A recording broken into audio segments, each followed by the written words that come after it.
जी। लालू जी का बेटा लालू जी जैसा नहीं है। क्या बात कर रहे हैं लालू? एज अ हिंदुस्तान के नागरिक होने के नाते, जी। एज अ बिहार का नागरिक होने के नाते। नमस्कार, आप लोग देख रहे हैं आरबी न्यूज और मैं इस वक्त हूँ सीतामढ़ी जिले के, जी हाँ, बसवड़िया चौक पे। आप लोगों ने सुना होगा कि ये बसवड़िया चौक वैसे ही ऑलरेडी फेमस है फिल्मी दुनिया में भी, जो है कि नहीं, साहिल सन्नी, आप लोगों ने नाम सुना होगा, फिल्म डायरेक्टर हैं साहिल सन्नी जी, और बहुत सारी फिल्म बनाए हुए हैं। अभी भी उनका एक फिल्म आ रहा है मिट दाऊद, और एक सीरियल आ रहा है सितायन करके। तो आज उनसे चर्चा करेंगे सीतामढ़ी का माहौल क्या है, इधर देवेश चंद्र ठाकुर जी का माहौल है या अर्जुन राय जी का माहौल है, उस पर चर्चा होगी और फिल्मी दुनिया में भी कुछ चर्चाएं होंगी। तो सबसे पहले बहुत बहुत स्वागत है आपका साहिल जी आरबी न्यूज में।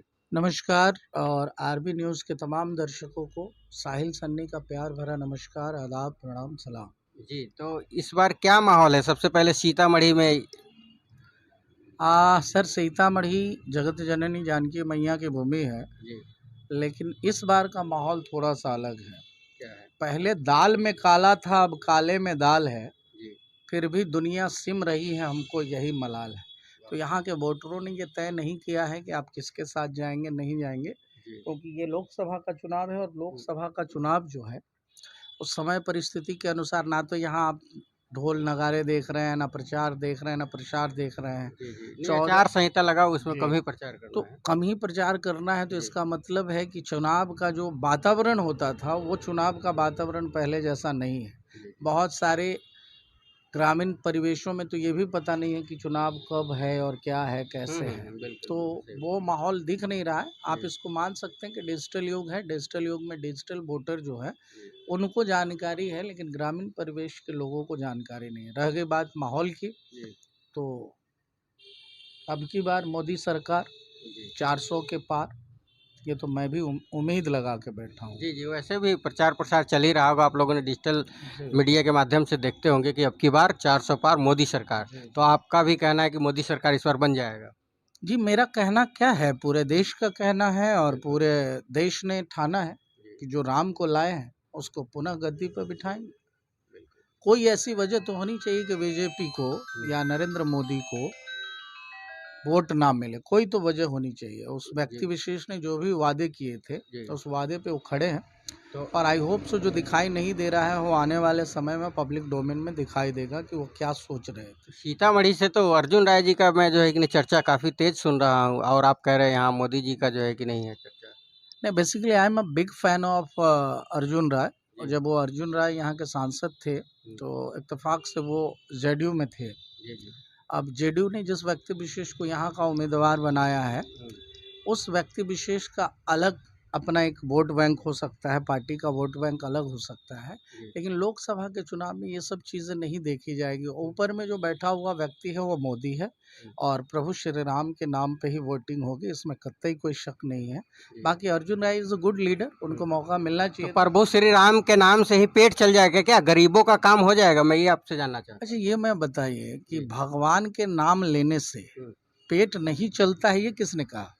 जो भगवान का नाम लेना चाहिए, वो ठीक है, अच्छी बात है, लेकिन हमारा रोजगार कैसे बढ़े, हमारा जो है कि नहीं देश आगे कैसे बढ़े रोजगार के क्षेत्र में, उस पे भी तो होना चाहिए। तो मतलब 70 साल पहले जो देश हमारा आगे बढ़ रहा था, उससे जी। गति कमजोर है क्या मोदी जी की? रोजगार में कम सृजन हुआ है क्या? कमजोर नहीं है, लेकिन बिहार में देखा जाए, बिहार में विकास काफी पीछे बिहार है। में विकास काफी पीछे है। उसकी जी। वजह है यहाँ की सरकार की ढुलमुल रवैया, जी। है ना। कभी जीजा जी के साथ में साली हो जाती है, कभी साली के साथ में जीजा जी हो जाते हैं। तो कुल मिला के इस बार मेरा एकमात्र मानना है सर, कि बिहार में विकास अभी तक नहीं हुए तो आगे क्या होंगे। कुल मिला के इस विकास को करने के लिए भी पूर्ण रूप से मोदी सरकार बिहार में भी होनी ज़रूरी है ना। 6 महीना फूफा के पास, 6 महीना में मामा के पास चले जाने वाले माननीय भूतपूर्व तो नहीं, लेकिन बिहार के अभूतपूर्व मुख्यमंत्री नीतीश कुमार ज़रूर हैं, जिन्होंने यहाँ के विकास को गति तो दिया, लेकिन जिस हिसाब से विकास चल रहा था उस हिसाब से विकास दिख नहीं रहा है पब्लिक डोमेन में आज के डेट में। इसके लिए नीतीश कुमार जिम्मेदार है, मोदी जी नहीं जिम्मेदार है। मोदी जी की पार्टी बीजेपी कभी आरजेडी के साथ नहीं गई, समझ ना। जी जी। तो जिस तरह से आप बात कर रहे हैं नीतीश कुमार जी की, तो यहाँ से जो बीजेपी के कार्यकर्ता हैं, जो बीजेपी के अध्यक्ष और बहुत सारे पदों पे हैं, उन लोगों का कहना है कि भाई क्या भरोसा है कि नीतीश कुमार जी इस बार भी बीजेपी के साथ रहेंगे जीतने के बाद। क्या होता है ना, सदा न हुस्न जवानी रहती है, सदा न सोहबत यारा। तो जो औरत टंच रहती है, मतलब खूबसूरत रहती है, एकमात्र विकल्प है कि वो जाए तो कहाँ जाए। तो लालू जी अब लेने जा नहीं रहे हैं, ठीक है। लालू जी का बेटा लालू जी जैसा नहीं है। क्या बात कर रहे हैं, लालू जी के बेटा जो है कि नहीं आकर विधानसभा में कहते हैं कि चाचा अभी भी आपका स्वागत है, गेट खुला हुआ है आपके लिए। लालू जी ने अच्छे अच्छे को लगाए एल, तो उनका बेटा थोड़े छोड़ देगा। तो अब तो चाह रहे हैं कि ऐसा बोल के उनको एक बार फिर बुलाएं कि अब भाजपा भी उनको पीछे से लात लगाए और जो है कि वो कभी भी सरकार में ना आए। समझ पा रहे हैं। तो कुल मिला के नीतीश जी ये समझ चुके हैं कि उनका भविष्य सिक्योर्ड है मोदी जी के साथ, और पूरी देश की जनता समझ रही है कि नीतीश जी मोदी जी के साथ ही बेहतर काम कर पाते हैं। जी। तो इस बार सीतामढ़ी का माहौल क्या है आप लोग देख रहे थे, और जैसा कि यहाँ बताए साहिल सन्नी जी ने कि भाई इस बार हो सकता है मोदी सरकार ही यहाँ से जीते, उनकी जो है कि नहीं गठबंधन की सीट है यहाँ जदयू से, और वो जीत सकते हैं। और जीत हार तो सर किसके नसीब में होगी ऊपर की बात है, लेकिन देश का मिजाज ये कह रहा है कि इस बार मोदी सरकार, और अब की बार 400 के पार। और मेरा भी मन as a Hindustani, as a Hindustan के नागरिक होने के नाते, एज अ बिहार का नागरिक होने के नाते मेरा ये मानना है कि इस बार मोदी जी को 5 साल मौका मिलना चाहिए। उसके बाद जो छोटी मोटी शिकायतें हैं वो जरूर खत्म हो जाएगी, क्योंकि मोदी जी से शिकायतें नहीं है, बिहार सरकार जो बिहार में सत्ता चला रहे हैं उन लोगों से शिकायत है लोगों का।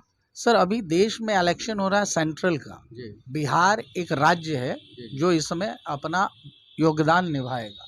तो अपन बात करें बिहार में सेंट्रल के द्वारा जो मदद मिलनी चाहिए वो तो मिला, चाहे वो लालू जी की सरकार रहे चाहे किसी व्यक्ति विशेष की सरकार रहे। आज आप अपने शहर से जिस स्पीड से गाड़ी के साथ चले आते हैं वो सब सेंट्रल का है। समझ रहे हैं। आज लेकिन जो गरीब लोग हैं वो लोग नहीं समझते ना, जो मोदी जी के साथ अलायंस है नीतीश कुमार जी का, उनको गरीब लोग नहीं समझते ना। वो तो समझते हैं कि भाई नीतीश कुमार जी जो है उनको हम नहीं देंगे, नीतीश कुमार जी से खपा है, मोदी जी से तो खपा नहीं है। ये समझाना होगा, और ये समझाने के लिए थोड़ा सा डिजिटल से अलग आना पड़ेगा।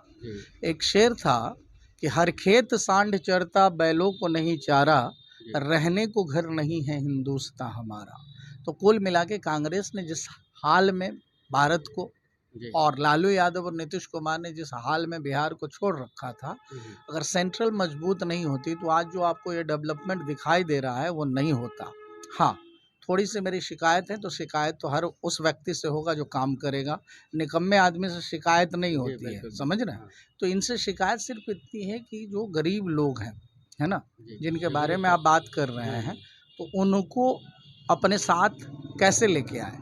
तो ये ऐसे साथ में लेके आए हुए हैं कि अगर गरीब आदमी नहीं होता तो मोदी जी की ऐसे ही 400 पार थोड़े हो जाती। बस खाली क्या है, डिजिटली से थोड़ा सा सार्वजनिक मंचों पे, खास करके बिहार में इस चीज़ पे काम करने की ज़रूरत है। और जिस दिन मोदी जी को बेहतर विकल्प दिख जाएगा बिहार में, एक व्यक्ति विशेष, चाहे सुशील मोदी में वो स्ट्रेंथ नहीं था, वो खुद ही अभी इस बार पीड़ित है कैंसर से, है ना। तो हाँ, तबीयत खराब है। तो सिर्फ उनकी तबीयत खराब नहीं है, अब भाजपा के बहुत सारे नेता हैं जिनको की तबीयत खराब है, सिर्फ सेट से लेना देना रहता है। भाजपा के नेता रहे, जेडीयू के नेता रहे सुनील कुमार पिंटू जी, उनकी तबीयत हमेशा ही खराब रही, और उनकी तबीयत खराब होने की वजह से सीतामढ़ी की तबीयत खराब रही। उसके ऊपर राम कुमार शर्मा रहे, उनकी भी तबीयत हमेशा खराब रही, उसकी वजह से सीतामढ़ी की तबीयत खराब रही, है ना। तो कुल मिला के अब जो सम्राट चौधरी या जो यशस्वी नए हाँ यशस्वी जो लोग आ रहे हैं, तो निश्चित रूप से बिहार का भविष्य अच्छे हाथों में आएगा। और वो दिन दूर नहीं जब बिहार में पूर्ण रूप से राज्य में भी भाजपा की सरकार आएगी। चलिए देखते हैं क्या होता है। और आप बताइए अपने फिल्म करियर के बारे में, कौन सा फिल्म आपका आ रहा है, कौन सा सीरियल आ रहा है? सर सीतामढ़ी में बैठा हूँ तो सीतामढ़ी के लिए बड़े गर्व का विषय होगा कि सीतायन नाम की एक सीरियल लेके मैं आ रहा हूँ, जो माता सीता के जीवन पे आधारित है। जैसे रामायण में राम की गाथा को आपने देखा, तो सीतायन में सीता की गाथा को देखेंगे। और मेरा एकमात्र सवाल जो हमने सीतायन में रखा है कि आज के डेट में अगर आपके बहनोई रामचंद्र जैसे होते और आपकी बहन के साथ वैसा वो सब हुआ होता तो क्या आप अपने बहनों के खिलाफ केस नहीं कर देते अदालत? बिल्कुल डोरी एक्ट का केस कर हाँ, देते। तो कुल मिला के डोरी एक्ट करते, उनके पूरे परिवार को जेल भेज देते, जी, जी, कैकई को भेज देते, मंथरा को भेज देते। जी। लेकिन चूंकि वो सतयुग था, अब कलयुग में सीता को भी अपनी क्षमता का आकलन होना बड़ा जरूरी है। जी। आई होप सो सीताएं जो है वो एक बेहतर मार्ग प्रशस्त करेगी, भारत की नारियों को एक अलग तरीके की चीज़ें सिखाएंगी। सास कभी बहू थी, सास में भी लहू थी, इस मेलोड्रामा से अलग अध्यात्म को केंद्र बिंदु बना के और महिलाओं के पुनरुत्थान के लिए एक बेहतर स्क्रिप्ट का सृजन किया गया है। दूसरी जो है कि चूँकि बिहार में है और मुंबई से अगर बिहार में हूँ, अपनी धरती ये बिहार है, तो बिहार के क्राइम पे लालू यादव का जो शासनकाल रहा, बिहार के भूतपूर्व मुख्यमंत्री जिन्होंने जंगल राज रहा। हाँ, जंगल राज क्या कहें, वो जोकरई राज कहें, जंगल राज तो एक ठिकरा फोड़ा उन्होंने। किसी मंच पे पूरी रात जोकर अगर नृत्य करे तो कहानी तो होगी ही नहीं। तो बिना कहानी का एक देश चला, एक राज्य चला, बिहार के 14 करोड़ लोगों के भविष्य को गिरवी रख दिया एक व्यक्ति ने अपने 14 बच्चों के भविष्य को बनाने के लिए। उसका नाम माननीय भूतपूर्व मुख्यमंत्री लालू प्रसाद यादव थे। तो उनकी जंगल राज का जो सृजन टाइम था उस जमाने, जितने भी भूमाफिया हुए, जितने भी बाहुबली हुए, जितने भी क्रिमिनल्स हुए, उनके ऊपर एक सीरीज बना रहा हूँ, that's name is meet Dawood. यही है, बाकी चल रहा है, देखते बहुत बढ़िया। तो ये थे हमारे साथ साहिल सन्नी जी। जी हाँ, डायरेक्टर साहिल सन्नी जी। और भी खबरों के लिए आप लोग जुड़े रहें आरबी न्यूज़ के साथ। तब तक के लिए नमस्कार, धन्यवाद, जय हिंद, जय भारत।